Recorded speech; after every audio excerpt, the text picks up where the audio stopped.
Mga kwento ni Felmo.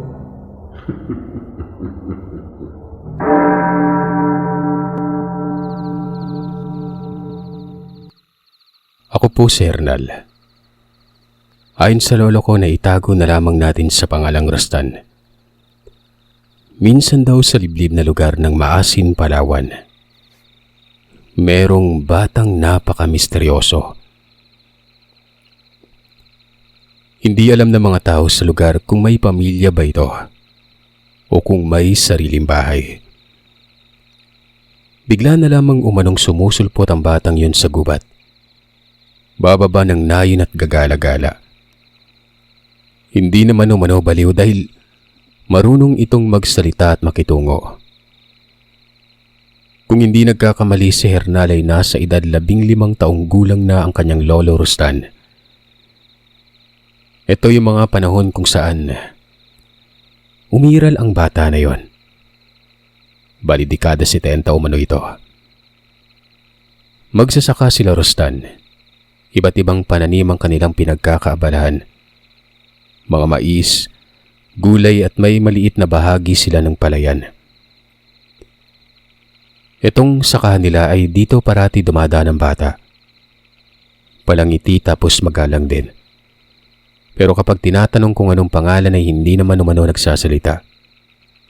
Ngumingiti lang. Bali ganito. Maliit na nayon lamang ang kanilang lugar na nilalangkupan ng ilang kabayan. Nasa gubat banda ito ng Maasin. Mga 1 kilometro lamang ang layo. Gubat na. Hindi pa ganoon kalawak ang mga sakahan noon sa lugar. Bali makahoy pa ito. Hindi katulad ngayon na marami na ring magtatanim. Yung bahay nila, maliit lang at sapat para sa isang maliit na pamilya. Isang palapag lamang ito na mayroong silong. 4 sila. Ang mga magulang niya itago na lamang natin sa pangalang Nanay Kurya at Tatay Tading. Ang kapatid naman na panganay ay si Kuya Danso. Ito ang madalas kaakibat ng tatay sa pag-uuma. Hindi pa naabot ang lugar na yon ng kuryente kaya maagang namamahinga kalimitan ng mga tao sa nayon. Takip silim pa lamang noon. Naghahapunan na sila. Tuwing araw ng Sabado at Miyerkules, nagpapakita umano yung batang ito.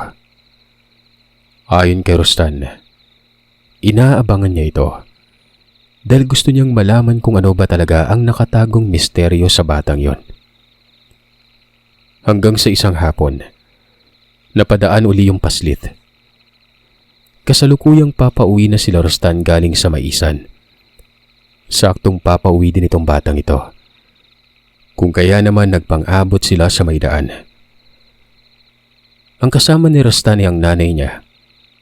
Binati pa niyang bata tapos nagmungkahi sa nanay na mauna na ito. Nagpaiwan si Rostan noon. At nang makalayo ang ilaw ng tahanan, kaagad niyang sinundan itong batang ito. "Shh! Hoy! Sandali!" tawag ni Rostan. Huminto naman ang bata.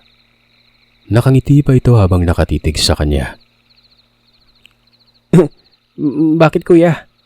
tugon nito. Sabi naman ni Rostan ay kung papauwi na daw ba itong paslit na ito. "Ay oo. Magdidilim na kasi, tsaka ihahatid ko tong nabili kong tinabal. Pang-ulam ko kuya." May bitbit itong bata na maliit na supot. Ang laman nito ay isdang inasinan o sa lokal ay tinabal. Nagtanong si Rostan kung saan nakatira. Nagkunwari siyang nag-aalala. Sinabi niya ding hindi ba natatakot ang bata sa dilim. "Naku, hindi kuya. Sige po, alis na ako. Tsaka malayo pa po kasi yung amin. Doon po, doon. Doon kami nakatira." "Kalayo naman pala. Teka, malalim na gabi ka na makakarating ron." May daman naman po na madali kuya." "Sige po." "Sandali. Anong pangalan mo?" Pero hindi na lumingon sa kanyang paslit na yon. Dire-diretso ng lakad hanggang sa mapadako na ito sa dulo at nawala na lamang nang mapadaan sa masukal na daan. Naglalaro sa isip ni Rostan kung ano at sino ba itong paslit na ito. Sa dami ng nagtanong, wala ding nakuhang impormasyon sa kung ano ang pangalan. Bagaman sinasabi ng bata na sa ganong direksyon ito nakatira pero may sumubok ng hanapin ang bahay nito pero walang bahay sa bandang yon. Pagka-uwi sa bahay, kinausap ni Rostan ang kanyang kapatid na si Kuya Danso. Madilim na at kasalukuyan sila noong nagliligpit na mga hayupan. Kuya, tingin mo, saan kaya nakatira yung batang laging napapadaan dito? Yung maliit? Parang 8 anyos pa yun eh. Ayun ba? Nako, mababaliw ka na lang sa kakaisip. Ewan ko kung bakit sumulpot na lang yung batang yan. Sabi ng ilan baka anak daw ng engkanto. Teka, nakapagsaing ka na ba? Loko ka, mamaya lang darating na si tatay. Tapos na ako magsaing. Bakit hindi kaya natin alamin yung pagkatao niya kuya no? Binabagabag ako eh. Tanong ni Rostan. Saglit na nagkaroon ng katahimikan. Makikitang tumatango si Danso pero nakasimangot ang mukha niya. Ang lalim ng iniisip nito. Hanggang sa nagmungkahi itong pumasok sila sa loob. Walang sinabi na nablangko tuloy si Rostan noon. Napailing ito at hindi na lamang nagsalita pa. Pero sumunod umano na araw ay habang naghahanda na noon si Rostan sa mga kagamitan para sa uma, lalo na mga pangpataba, tinawag siya ni Danso. Ang sabi nito, pagkaalis umano ng mga magulang nila, ay pupunta nila ang bata. Hindi niya alam kung bakit yun ang bumungad kay Rostan. Napaisip siya nun. Parang nagka-interest din itong kuya niya doon sa batang yon. Hindi naman siya umimik pa. Nung makaalis sa mga magulang, kagad silang umalis. Doon ay nagulat si Rostan nang may sinabi sa kanya si Danso. Ayon dito, yung bata umano, ang pangalan ng batang yon ay Victor. Nagpakilala ito sa kanya noong minsang gumala ito sa gubat at tinulungan ang nanay nila na tila mamamatay na dahil sa hindi na halos makapaglakad. Halatang may malalang sakit umano ang nanay ni Victor pero hanggang dun lang at hindi niya alam kung saan nakatira. Hinanap po yung batang yon.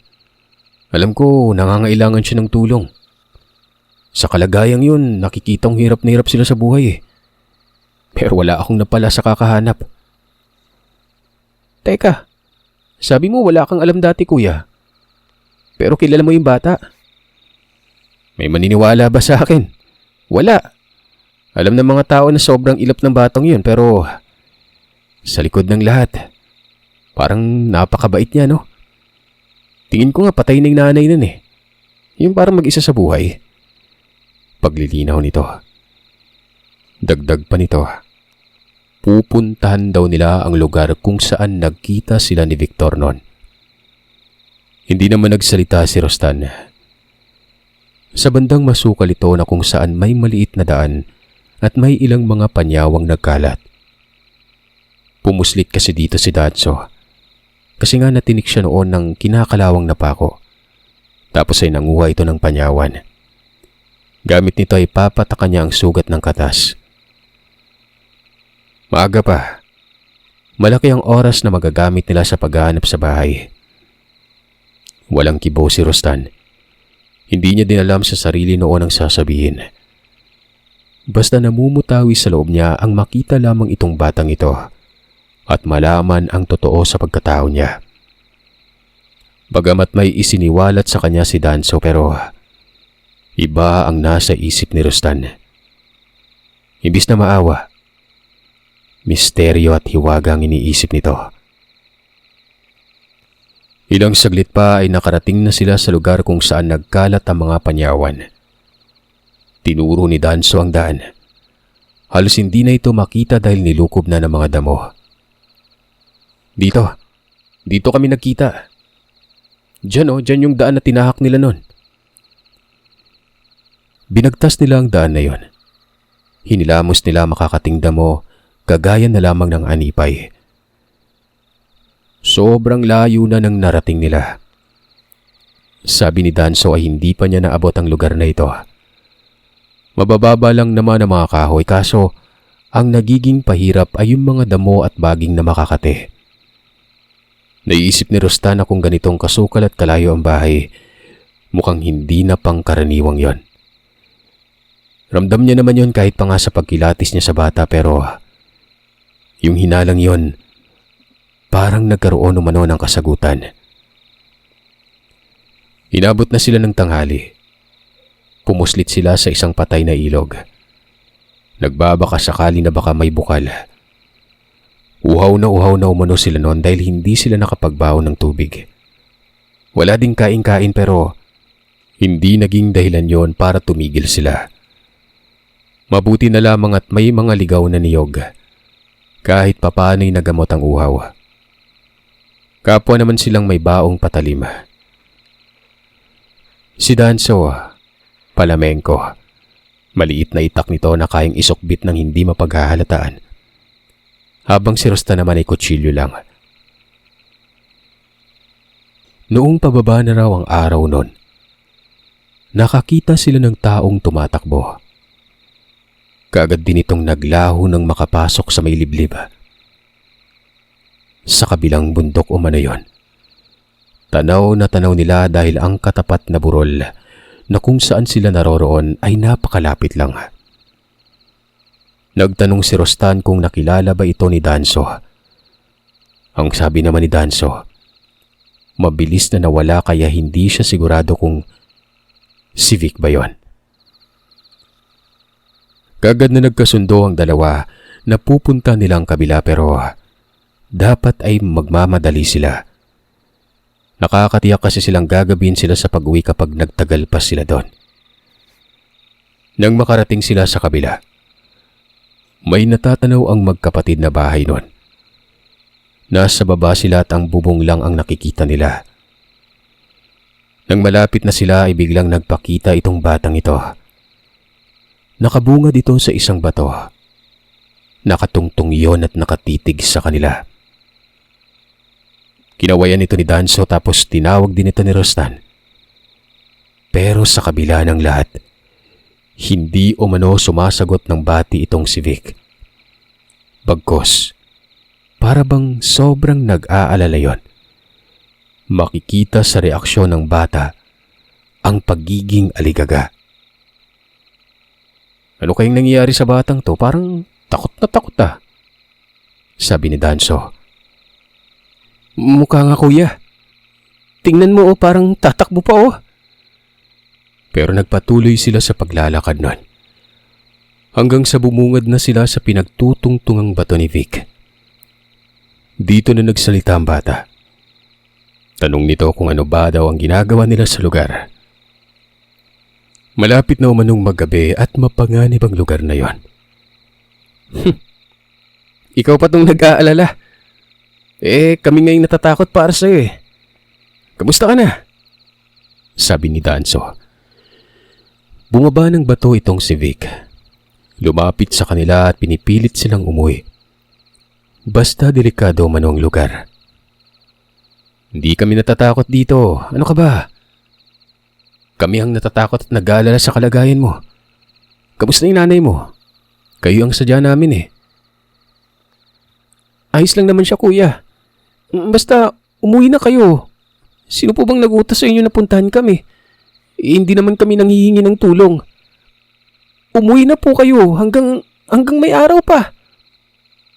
Nagkatitigan na magkapatid nun. Nagkibit balikat si Danso pero nagwika naman si Rostan ng umuwi na lang tayo kuya. Baka ayaw niya talaga tayo makita. Vic, hayaan mo muna kaming magpahingaw. Haba kayo ng nilakad namin sa kakahanap lang sa'yo. Ano bang kinatatakot mo? Umabante si Danso ng lakad matapos sabihin yon patungo sa bahay ni Vic. Wala namang kakaiba dito. Bakit kaya takot yung batang to? Sumunod ka sa akin, Rostan. Hindi naman magkamayaw sa kakaharang itong paslit. Tinutulak pa si Danso habang si Rostan naman ay nakakita ng isang babae. Naglalakad patungo sa kanila. May edad na pero magandang babae umano ito ayon kay Rostan. Nung nasa malapit na ay huminto at tinitigan silang dalawa na para bang nagagalak ang mukha nun. Hanggang sa bigla na lang tumigil si Vic nang makita ang babae. Ilang saglit lang ay sumigaw ang bata at ang sabi, bahala na daw sila, Rostan. Binalaan ng mga ito pero matitigas pa rin ang mga ulo. Si Danso naman nang makita ang babae. Tila ba gulat na gulat ito. Sumaglit pa ng lingon kay Rostan at sinabing ito na umano ang nanay ni Vic. Hanggang sa nagsalita ito habang nakangiti. Aha! Magandang hapon. Abay napadako kayo dito. Ang layo naman ng inabot ninyo. Bakit hindi muna kayo tumuloy at sumunod kayo sa akin? Kagad tumalikod ang babae niyon. Naglakad pa uwi ng bahay. Tapos nakita nila si Vic na naroroon ito sa may likuran. Nakatitig sa kanila at sobrang takot na takot umano. Bakit ganun? Ang sigla ng nanay niya samantalang nung makita ko nung una, parang mamamatay na eh. Umubo pa nga ng dugo eh. Tapos biglang tingnan mo, ang ganda oh. Tara Rostan, punta tayo sa kanila. Teka lang kuya, hindi ka ba nakakahalata? Pinapaalis tayo ni Vic. Nagbababala eh. Tingnan mo naman yung mukha oh, tsaka yung sinasabi mong may sakit. Napakasigla eh, hindi ba parang may mali? Hindi na maganda yung pakiramdam ko, kuya. Sagot ni Rostan. Pero nagkibit balikat na lamang itong si Danso. Nagpatuloy sa paglalakad. Si Rostan naman ay walang nagawa kung hindi ang sumunod na lamang sa kapatid niya. Minamasdan ni Rostan si Vic. Nagkukumpas ito ng kamay at sa pagkakaintindi niya dito ay pinapaalis sila. Hanggang sa sinita na lamang ito bigla ng babae. Kitang-kita ni Rostan na biglang yumuko si Vic at kumabig sa gilid ng bahay. Ayon kay Rostan, ang bahay umano ay maliit lang pero para bang matibay ang pagkakagawa. Mga retaso ng kinabas na kahoy ang dingding. Tapos ang bubong nito ay gawa sa anahaw. Isang palapag lang yon na nakaangat ng bahagya sa lupa. Napakalilim umano ng lugar. Hindi din ito makikita kung nasa malayo. Nakakubli yon sa mga puno at makapal na mga dahon. Nanatili sa pagkabagabak itong si Rostan. Hindi siya mapanatag sa mga puntong yon habang nakatitig siya kay Vic. Pakiramdam niya ay meron talagang mali. Pinapasok sila sa loob kaso tumanggi itong si Danso. Ang sabi ay doon na lamang sila sa may labas. Habang si Rostan naman ay hindi nagsasalita nun. Nahahalata ni Rostan na parang nahuhumaling itong kapatid niya sa babae. Iba kasi makatitig si Danso dito. Hindi naman sila pinilit nito. Ilang saglit lang ay inabutan sila ng sisidlang kawayan na may lamang tubig. Tapos ay naupo ang dalawa sa gilid ng bahay. Uwi na tayo kuya. Eto na, nakita na natin ang lugar. Okay naman. Sapat na to para sa atin, di ba? Tumangutango naman si Danso. Pero tumingala at iginala ang paningin sa buong paligid. Hanggang sa tumayo ito at nilibot ang bahay. Habang si Rostan naman ay nanatili lamang doon sa gilid ng mga pintuan. Inaantay niyang magdesisyon si Danso. Nakikiramdam din siya sa lugar. Sa mga puntong yon, medyo kalmado at malamig ang hangin. Palatandaan na hapon na. Hanggang sa makarinig ng kakaibang tinig si Rostan. Nagmumula ito sa loob ng bahay na para bang naghihingalong tao. May siwang sa bintana. Doon sumilip si Rostan. Marahan niyang itinulak ito hanggang sa may nakita siyang silid doon sa may loob, na kung saan natatabingan ito ng mga sako. At ang silid na yon, sa papag nito ay may matanda. Nakahiga sa sahig at nakahubot-hubad ito. Ang payat nito. Sobrang tanda at ang lalim ng mga mata. Para bang nakaratay na lamang. Maya-maya pa ay sumambulag sa kanya ang napakabahong amoy, kung kaya naman napatakip ng ilong itong batang ito. Napakasama umano ng samyo na yon na masahol pa sa nabubulok na hayop. Walang ano-ano. Bigla na lamang dumungaw yung babae. Nakasimangot ang mukha nito. Nanlilisik ang mga mata habang isinasara ang bintana. Dali-daling tumayo si Rostan. Tinungo nito si Danso. Naroroon naman sa likuran ng kapatid na kinakausap ang bata pero hindi nagsasalita si Victor. Nakayuko lamang yun at hindi gumagalaw. Tatlo sila dito, kuya. May nakita akong matanda sa loob. Parang may sakit. Vic, sino yung matanda sa loob? Nanatiling nakayuko si Victor. Umatras ito hanggang sa mapasandal sa dingding.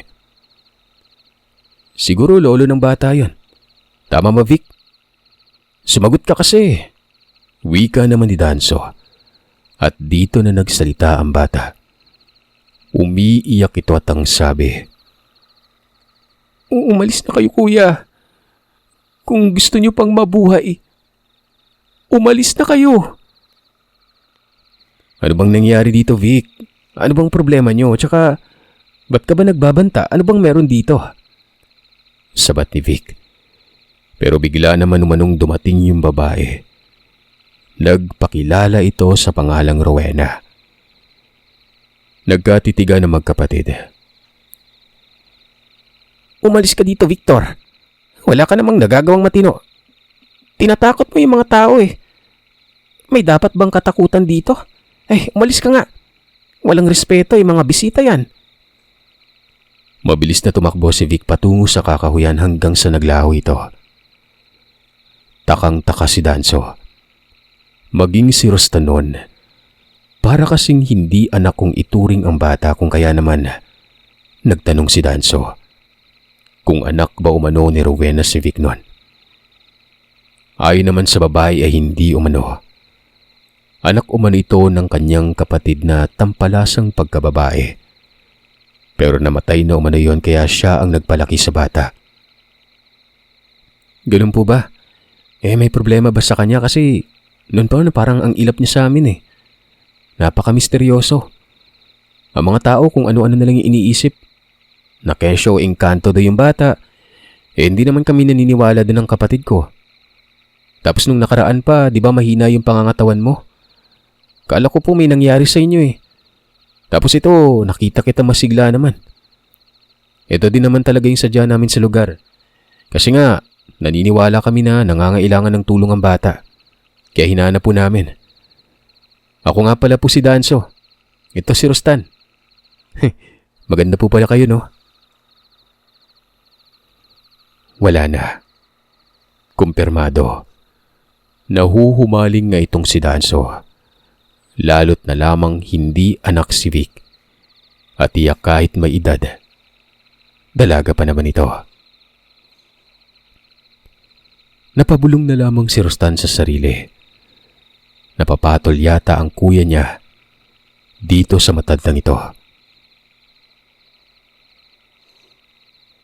Ilang saglit pa ay tumawa umano ang babae. Ang sabi, hinimatay lamang daw siya noon kasi nga sobrang init ng panahon. Wala naman daw siyang sakit. Ang may sakit ang tatay niya. At ito ang nasa loob umano ng bahay na nakita ni Rostan. Tatay ko yun, Rostan. Pasensya na at pinagsaran kita ng bintana. Nakakahiya kasi isipin na may sumilip tapos nakahubot-tubad ang tatay ko.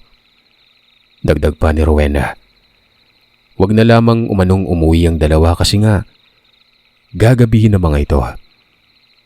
Siguro ay binibigyan silang babala ni Vic kasi itong si Vic ang swito o siya ang nakakaalam sa gubat.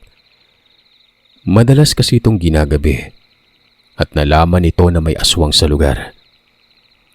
Ayon pa kay Rowena, mabangis daw ito at minsan nang napadaan sa kanilang bahay. Uwi na tayo, kuya. Sige na, pagagalitan tayo nila nanay at tatay. May aswang daw dito. Di yun magagalit sila nanay, akong bahala. Bukas ng umaga tayo uwi. Sus, natatakot ka sa aswang. Noon pa yun pero ngayon wala na. Nung umalis si Rowena, sumunod si Danso. Tinawag pa ito ni Rostan pero hindi siya pinapansin noon. Nakita ni Rostan na pumasok ng bahay ang kapatid niya pero ilang saglit lang ay lumabas na kagad ito at nagreklamo. Sabi nito sa kanya, mabaho daw sa loob. Mabaho talaga, kuya. Naamoy ko din yan kanina eh. Hindi ko alam kung anong nakain mo, kuya. Trip mo ba yung babae? Hindi ka ba kinikilabutan? Paano kung yun yung aswang? Hindi ka ba nakakahalata sa mga babala ni Vic? Hindi kaya siya yung dahilan kung bakit takot yung bata para sa atin? Hinaan mo nga yung boses mo, Rostan. Baka marinig ka pa ni Rowena. Huwag kang mamaratang. Pero napakabaho talaga eh. Siguro malala yung sakit ng matanda doon. Parang doon galing yung baho eh. Basta dito muna tayo. Ako nang bahala. Basta wala ng aswang, ano ka ba? Wika ni Danso. Pagsapit ng dilim nun, nagsiga umano itong si Rostan sa labas. Sa kadahilan ng ang dami umanong lamok.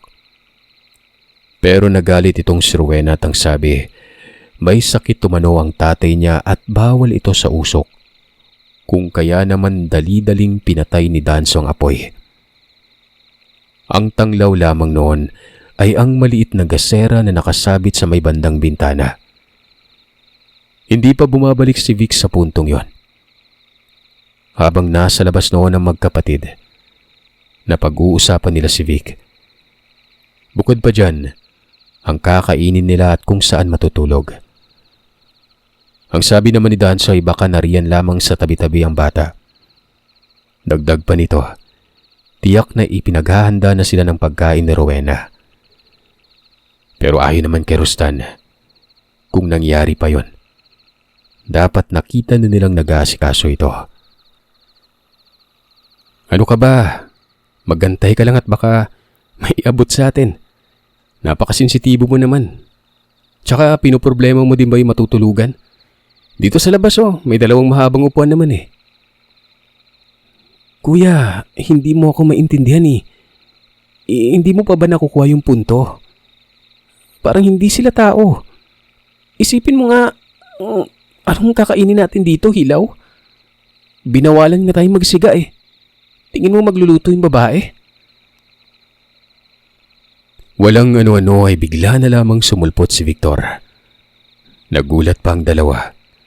Gawa nang nagmula ito sa gilid at sobrang dilim ng parting yon. Ganoon na lamang ang pagkawindang nila nang may sinabi itong batang ito.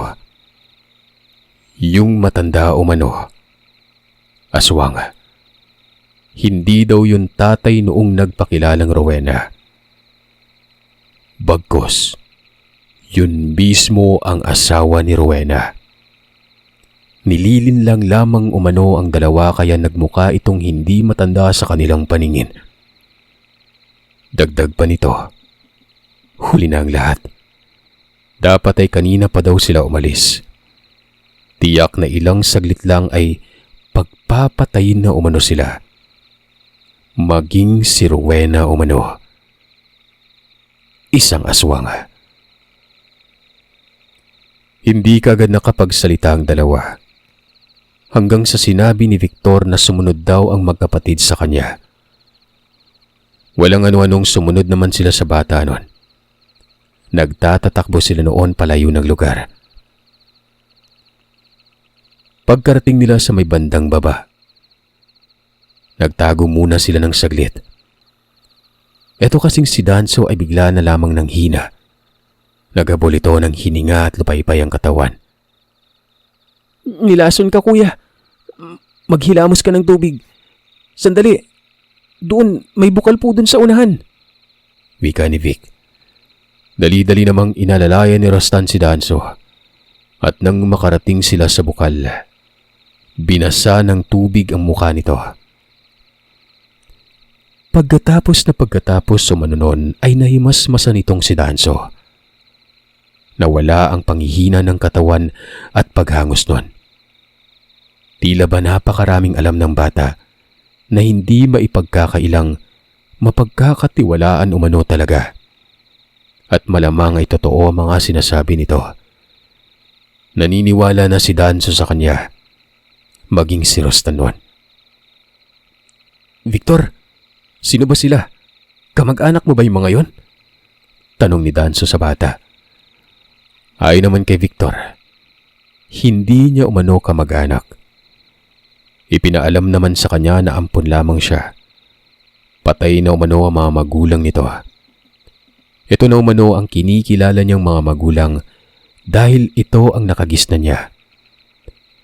Pero nang matuklasan niya ang pagkatao, ay sinubukan niyang umalis kaso kahit saan siya magpunta, nasusundan umano siya ng mga ito. Tinakot siya na kung uulit pa ay papatay na. Ito umano ang dahilan kung bakit ayaw niyang sabihin ang kanyang pangalan at kung saan siya nakatira. Ang pagbaba niya umano ng bayan, pagala ito at pagmamasid sa lugar.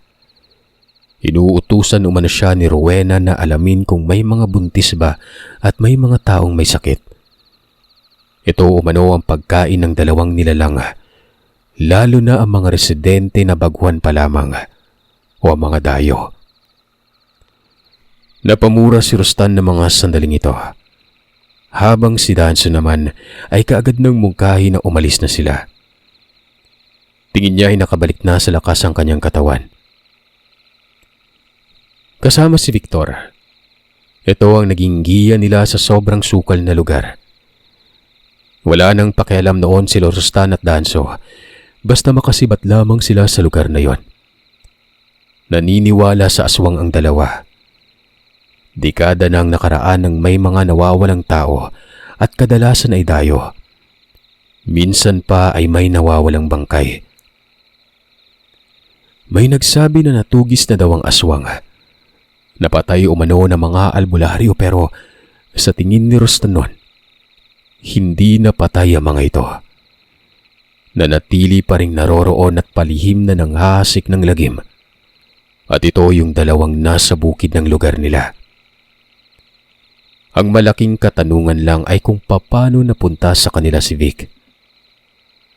Ang layo naman umano ng narating nila noon. Basta walang tamang pinatutunguhan yon. Wala ni isang bahay silang nakita. Hanggang sa napagdesisyonan ni Danso na magpahinga muna sila. Magpalipas lang ng gabi sa isang banda. Pero tumanggi si Victor. Ayon dito ay kailangan daw makalabas ng gubat ang dalawa. Hindi ito sigurado pero batid niyang may nakasunod na sa kanila. At yun ang dalawang aswang. Maniwala po kayo sa akin. Hindi ko ginusto ang maging utusan nila pero wala akong magawa dahil buhay kong kapalit. Pero yung mga taong tingin ko mababait sa akin, ayoko mapahamak.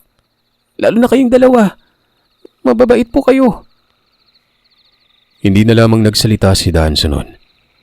Tinapik niya si Rostan at kahit pagod ay pinilit nilang makalayo pa.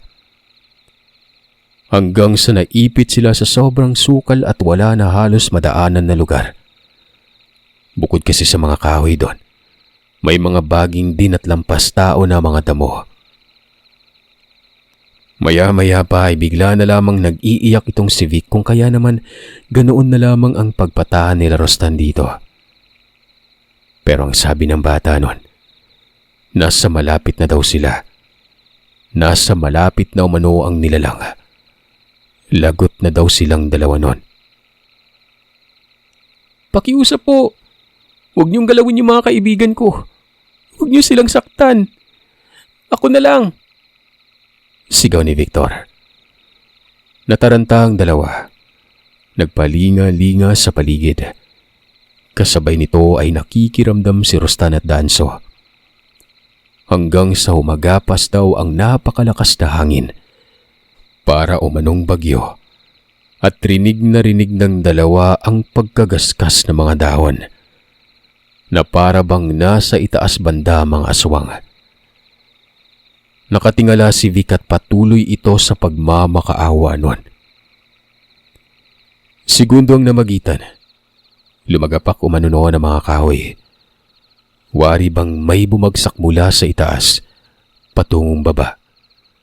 Kasunod doon ang nakakabinging katahimikan. Nawala ang huni ng kuliglig at napalitan ito ng payapang paligid. Nagmamakaawa ako, Manang. Huwag niyo pong galawin yung mga kaibigan ko. Nagmamalasakit lang po sila. Isa pa, wala naman akong sinabi sa kanila eh. Sila lang yung nagkusang loob na puntahan tayo. Huwag niyo po silang patayin. Mabubuti po sila. Si Rostan at Danso noon, umupo sa damuhan. Nagsisiksikan ng dalawa. Hanggang sa bigla na lamang may kumagaskas ulit na para bang may mabilis na tumatakbo sa masukal. Dinig nila noon ang pagkabali ng maliliit na kahoy. Napamura na si Rostan. Sinisisi niya si Danso. Ito namang si Danso ay parang iiyak na. Yung tunog na yon ay paikot-ikot sa lugar at nasa magkakaibang direksyon. Isang indikasyon na hindi lang nag-iisa ang nilalang. Tama si Vic. Dalawa ito. Maya-maya ay may nagsalita. Nakakakilabot na boses. Kasabay pa nito ang pag-alog ng mga damo. Galit na galit yon. Ayon dito ay hindi na dapat buhayin ng dalawa. Kung palalampasin ito ay magdudulot lamang ng pagkabulabog umano sa kanila. Pinagalitan din si Vic. Masyado kasi umanong mapusok. Sinabing bawal makipag-ugnayan pero nakipag-ugnayan pa rin ito kaya yun ang naging resulta. Hindi ko sila kinakausap, Manang. Sila po yung lumapit. Kasalanan ko ba yun? Wala naman akong pagkukulang eh. Hindi po may iwasan na may makabating tao lalo ng mga ito. Mababait po sila. Siguro naawa sila sa akin. Mga kuya, papatayin po kayo. Tumakbo na kayo hanggat makakaya nyo. Ako na po yung bahala sa kanila. Doon kayo sa baba dumaan tapos may mga bahay doon. Mangingi po kayo ng tulong. Mungkahi ni Vic. Hanggang sa hindi malamang dahilan ay biglang tumapang itong si Rostan. Siguro, dala na rin ng matinding pagkatakot na nagdulot ng pagiging desperado. Lalo pat naawa ito kay Vic. Kuya Danso, lumaban na lang tayo. Kung may mapapahamak man lang din, bakit hindi natin subukang lumaban, di ba? Kung iiwan natin dito si Vic, baka patayin siya. Hindi kagad nagsalita si Danso, pero nawala ang bakas ng pagkatakot sa mukha niya. Tumayo ito, lumapit kay Vic, hanggang sa biglang nagpakita ang isang nilalang. Nagmumula ito doon sa masukal. May aninag naman gawa ng may buwan umano noon pero hindi natakot si Rostan. Maging si Danso noon. Bagkos ay dinuro ito ng kamay ni Danso. Hoy! Punyemas ka! Subukan mong lumapit at magkakamatayan tayo dito. Napatango si Rostan. Lumapit na din ito tapos binunot ang maliit na patalim na baon niya sa lugar na yon. Mamamatay din naman di damay-damay na kumano. Nagpupumiglas naman itong si Vic at ang sabi ng bata ay wag na lang daw subukin dahil malalakas umano ang mga nilalang na yon. Bahala na. Kesa naman walang ginawa kung hindi tumakbo, di ba? Yung nagpakitang nilalang ay lumapit ng lumapit. Dito na nila nakita ang mukha. Para umanong paniki. Nakakapangilabot. May amoy pang sobrang nakakasulasok nun. Inambahan niya ito ng pagsaksak pero hindi ito natinag. Hanggang sa binunot na rin ni Danso ang kanyang palamengko. Inatang ito habang unti-unting hinahatak si Vic patras. Lumapit ka dali! Sige! Rustan, huwag ka magdadalawang isip na ipatarak yung dala mo sa oras na sumunggab yung halimaw Talagang hindi ako magdadalawang isip, kuya. Patayan akong patayan. Maya-maya ay may lumitaw na namang isa nun. Nagmumula ito sa kanilang gilid. Tumaas ang tensyon. Si Vic sa mga puntong yon ay panay abiso na wag nang lumaban. Pero hindi nakikinig ang dalawa.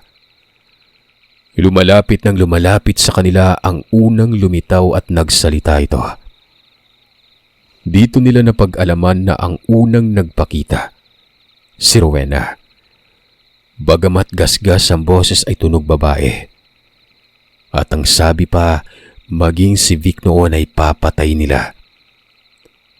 Susunggab sana si Rowena nang bigla na lang sumigaw ang isang aswang. Huwag! Hayaan na lang natin sila. Naiintindihan ko si Vic. Maaring nagmamalasakit lamang ang mga yan kaya napadako sa atin. Kaya mo bang pumatay ng may magandang hangarin para sa'yo? Umalis na kayo ngayon din. Pero iwan niyo si Vic. Hindi. Hindi namin iwan si Vic. Walang kinabukasan yung bata sa inyo. Isasama ka namin sa ayaw at sa gusto mo, Vic. Atras sila ng atras nun. Akala pa ni Rostan na susunod pa rin si Rowena pero hindi na. Hanggang sa tuluyan umano silang nakalayo. Si Danso ay payapa ng paghinga. Maging si Rostan ay gumaan na rin ang pakiramdam. Ang sabi naman ni Vic, likas na babae tumanaw ang isang aswang. Ito daw ay si Manong Ramon. Ito ang nagtatanggol sa kanya lagi sa pagmamalupit ni Rowena. Kapag may araw daw ay mahina ang pangangatawan nito pero kapag gabi, sobrang lakas umano. Malakas pa sa kalabaw ang pangangatawan. Mukhang pinalaya na nila ako Ang narinig ko sa kanila dati, gusto nila akong palakihin dahil gagawin din daw akong aswang. Ewan ko ba kung saan ako galing? At sino yung mga magulang ko? Wag mo munang isipin yan. Basta ngayon, pakiramdam ko, pinakawalan ka na nila. Tayo. Salamat. Kala ko patay na tayo Yun na kasing naisip ko. Langhiya ka, Kuya Danso. Hindi nagsalita si Danso. Pababa sila ng pababa noon hanggang sa inabot na ng madaling araw. Nang makarating sa isang nayon. Napag-alaman nila na nasa ibang lugar ito. Sa timog at sobrang layo sa mismong lugar nila. Bagamat naging ganon, pero dagdag panatag na din yon. Dahil tiyak na talagang ligtas sila, lalo na't sumisilip na ang malaispadang sinag ng araw at unti-unting nilalamon ng kadiliman. Si Vic ay hindi kumikibo. Balisa pa rin. Hanggang sa nakarating na sila mismo sa bahay nila. Galit na galit ang kanilang tatay Tading. Buong magdamag daw niyang hinanap ang dalawa. Nagpatulong pa sa mga kaanak pero hindi natagpuan. Ang nanay naman nila noon ay hindi magkamayaw sa kaiiyak. Iyak ng iyak ito sa tuwa noon. Ipinaliwanag ni Rostan at Danso ang nangyari na kesyo may mga aswang umano sa lugar. Ang pangyayari ay ultimo yung pagkaipit nila sa lugar at inisip na ang kamatayan, maging ang pagkatao ni Vic ay ipinaliwanag din ng magkapatid. Tay, kupkupin natin tong bata. Tapos ipagbigay alam na may aswang na nakatira sa lugar natin. Sasamahan ko po yung mga tao kung saan nakatira yon. Sabi ni Vic, matagal na daw itong nananalasa eh. Duda ko, itong si Vic dinukot din eh. Tapos pinili na lang na wag patayin dahil paglaki gagawing aswang. Sumabat naman si Danso. Sumasang-ayon siya sa salaysay ni Rostan. Parang ganun nga ang sitwasyon. Dinukot itong si Vic. Tinugis ang mga aswang pero sa kasamaang palad ay wala nang naabutan pa. Lumayas daw ang mga ito. Ginalugad ang gubat pero hindi na talaga nakita pa. May kasama pang albularyo. Napakagaling umano ng mga aswang na yon sa linlang. Maaaring hindi nila natagpuan pero naroroon pa rin ito. Hanggang sa dumating ang araw, may nakapaslang umano sa dalawang nilalang sa bukid ng Patarasa. Natagpuan ang bangkay ng dalawa. Ito lang ay ayon sa kumakalat na balita. Naniniwala si Rostan na katulad lang din ng dati, dekada nang nakalipas. Minsang may napatay na mga aswang pero ang totoo, baka buhay pa. Sila ang nagtaguyod kay Vic. Napakabait nitong si Vic.